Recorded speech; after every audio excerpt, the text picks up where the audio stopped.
کہتا ایک سوال کا جواب ارشاد فرمائیے. جب طلاق ہو جاتی ہے عورت کو اور وہ عدت ہوتی ہے یا بیوہ ہو جاتی ہے، کیا دوران عدت نکاح ثانی کر سکتی ہے؟ بسم اللہ الرحمن الرحیم. الحمدللہ رب العالمین والعاقبۃ للمتقین والصلاۃ والسلام علی رسول الکریم وعلی آلہ واصحابہ اجمعین. جب یاد رکھیں عورت کو طلاق ہوتی ہے، جب عورت کو یا عورت بیوہ ہوتی ہے یا عورت بیوہ ہوتی ہے، طلاق کے بعد یا بیوہ ہونے کے بعد اس کی عدت ہوتی ہے. عورت کی شادی شدہ عورت کی عدت ہوتی ہے کہ شادی شدہ عورت کو طلاق ہو جائے یا شادی شدہ عورت کا خاوند جو ہے وہ کیا ہو جائے، فوت ہو جائے. اس کے بعد اس کے لیے عدت ہے. اس کے لیے یہ جو عدت ہے ہمیں پہلے سمجھنا یہ ہوگا یہ عدت اس کی کس واسطے ہے. یہ عورت کی عدت جو ہے اپنے سابقہ خاوند جس نے اس کو طلاق دی یا جو فوت ہوا اپنے اس خاوند کے سوگ کے لیے ہے، اپنے اس خاوند کے سوگ کے لیے ہے. یہی وجہ ہے، علماء فرماتے ہیں من وجہ اس کی کہیں نہ کہیں سے کچھ نہ کچھ بیوی بن جاتی ہے، کہیں نہ کہیں کچھ نہ کچھ بیوی اس کی. یہی وجہ ہے کہ دوران عدت عورت کا نام، نفقہ اور سکنا، عورت کی رہائش، عورت کا کھانا، عورت کا خرچہ جو ہے وہ سارے کا سارا اس کے خاوند کی ذمہ ہے. اس کے جو مطلب اگر خاوند فوت ہو گیا اس کے جو ولی ہیں ورثاء ہیں خاوند کے وہ دیں گے. یہ خاوند نے طلاق دی موجود ہے، اب خاوند اپنی عورت کو کیا کرے گا، خرچہ دے گا. عورت کا سارا خرچہ دوران عدت کس کے ذمہ ہے صاحب؟ اس کے مرد یا مرد کے جو ورثاء ہیں جو اگر فوت ہو گیا اس کے ذمہ ہے کہ وہ عورت کو عدت کے دوران خرچہ دے. یہی وجہ ہے کہ علماء فرماتے ہیں افضل یہ ہے، کیا ہے افضل یہ ہے کہ عورت اپنے خاوند کے گھر میں عدت گزارے. کہاں پہ گزارے؟ ہاں، عدت گزارنے کے بعد اب جائے اپنے گھر چلی جائے. بات سمجھ اپنے ہاں اب چلی جائے، جا کے وہاں پہ عدت گزارے، وہاں پہ اب چلی جائے.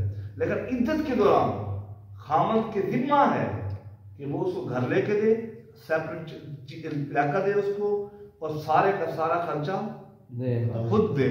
بات سمجھنے کے لیے ان تمام تمہیدات کے بعد اب آتے ہیں جواب کی طرف. کیا عورت نکاح کر سکتی ہے؟ تو مسئلہ واضح ہو گیا ہمارے سامنے. جب عورت اپنے پہلے خاوند کے ذمہ کرم میں ہوتی ہے دوران عدت، جب پہلے خاوند کے ذمہ کرم میں ہوتی ہے، لہذا اس کے لیے اب نکاح ثانی جائز ہی نہیں ہے، حرام ہے. اگر نکاح کیا گیا تو وہ نکاح ہوگا ہی نہیں. اگر نکاح کیا گیا تو وہ نکاح فاسد کہلاتا ہے. نکاح فاسد ہوگا، نکاح موقوف بھی نہیں ہوگا. نکاح فاسد اس کو کہتے ہیں کہ جو نکاح سرے سے ہو ہی نہ، جو نکاح سرے سے ہو ہی نہ اس کو نکاح فاسد بولتے ہیں. کہ اگر دوران عدت عورت نکاح کر لے، یہ خود قرآن پاک کے اندر ارشاد فرمایا اللہ سبحانہ و تعالی نے کہ تم جب عورت عدت کے اندر ہو تو اب تم اس کو نکاح کا پیغام دے سکتے ہو. وَلَا جُنَاحَ عَلَيْكُمْ فِي مَا أَرَّدتُّم بِهِ مِنْ خِطْبَةِ النِّسَاءِ.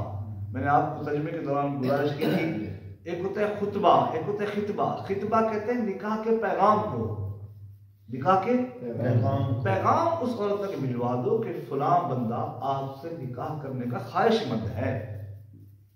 پیغام اس نے قبول کر لیا تو ٹھیک ہے، نہ قبول کیا تو نہ کرے. نکاح کا پیغام تک تو دیا جا سکتا ہے لیکن نکاح نہیں ہو سکتا. یہ قرآن پاک کے اندر خود موجود ہے. بس اور آگے خود اللہ نے فرمایا وَلَا تَعْزِمُوا عُقْدَةَ النِّكَاحِ حَتَّى يَبْلُغَ الْكِتَابُ أَجَلَهُ. نص قطعی موجود ہے کہ تم نکاح کی گھیرا کو ہرگز مضبوط مت کرو جب تک کہ اس کا وقت پورا نہ ہو جائے، لکھا ہوا اپنے وقت کو نہ آ جائے. حَتَّى يَبْلُغَ الْكِتَابُ أَجَلَهُ یعنی اس کا وقت پورا ہونے کا مطلب کہ اس کی عدت پوری نہ ہو جائے. یہ قرآن پاک کا دوسرا پارہ، اس کا تیسرا چوتھا پاؤ، اس کا پہلا رکوع، اس کی آخری آیت مبارکہ. قرآن پاک کا دوسرا پارہ، چوتھا پاؤ، چوتھے پاؤ کا پہلا رکوع اور پہلے رکوع کی آخری آیت مبارکہ کے اندر یہ تمام باتیں واضح ترین الفاظ میں موجود ہیں جس میں کسی وضاحت یا کوئی شک و شبہ کی گنجائش بھی نہیں. لہذا اب اگر کسی نے ایسا کیا تو وہ گناہ کا مرتکب ہے، اللہ کے اس فرمان کی مخالفت کر رہا ہے، نفس قرآنی کے نفس قطعی کے خلاف کر رہا ہے. لہذا کوئی بھی زمانے کا فرد ہو وہ قرآن پاک سے آگے تو نہیں ہے، نہیں. کوئی بھی زمانے کا کوئی بھی فرد ہے نہیں. اللہ اس کے رسول سے بڑا تو نہیں ہے. نہیں. لہذا اگر ایک شخص اپنے آپ کو مسلمان سمجھتا ہو، اسلامی قانون کا پاسدار ہو، پاسدار نہ ہو بلکہ پاسبان ہو، کیا ہو؟ پاسبان ہو، وہ اگر یہ کہے کہ نہیں جی جو اگر دوران عدت جو عورت نکاح کرے تو اس میں گنجائش موجود ہے، اس کو ذرا قرآن پاک پڑھنا چاہیے کہ وہ کہہ رہا اپنے آپ کو مسلمان ہے، کہہ رہا وہ شخص اپنے آپ کو پاکستان کا پاسبان ہے، محافظ کہہ رہا ہے، اور پھر وہ حفاظت نہیں کر رہا. وہ حفاظت اس کو اس پر سوچنا ہوگا. جب قرآن پاک کے اندر یہ چیز واضح الفاظ میں موجود ہے تو پھر وہ اس کی مخالفت میں کیوں بیان دے رہا ہے؟ وہ اس کی مخالفت میں کیوں بیان دے رہا ہے؟ اگر وہ سپریم کورٹ کا یا کسی بھی کورٹ کا، ہائی کورٹ کا جج ہے، اس کو یہ حق کس نے دیا کہ وہ قرآن پاک کی مخالفت کرے؟ اس واسطے اس کو چاہیے اور ہمیں بھی چاہیے کہ ہم اس بات کو، جیسے آپ لوگ خطباء ہیں، آپ امام صاحبان ہیں، آپ کا بھی حق بنتا ہے، آپ ٹیچر ہیں، آپ لوگوں کا حق بنتا ہے کہ یہ بات عوام تک پہنچائیں کہ دیکھیں قرآن پاک کے اندر گنجائش موجود نہیں ہے کسی بھی صورت میں. جب عورت اپنے عدت کے اندر موجود ہے تو پھر شریعت مطہرہ نے اس کو قطعی طور پر یہ اجازت نہیں دی ہے کہ وہ دوسرا نکاح کرے. نکاح کا پیغام لے سکتی ہے، جب تک اس کی عدت پوری نہیں ہو سکتی وہ قطعاً دوسرا نکاح نہیں کر سکتی ہے. اللہ تبارک و تعالی ہم سب کو شریعت مطہرہ کے مطابق عمل کرنے کی توفیق عطا فرمائے. آمین.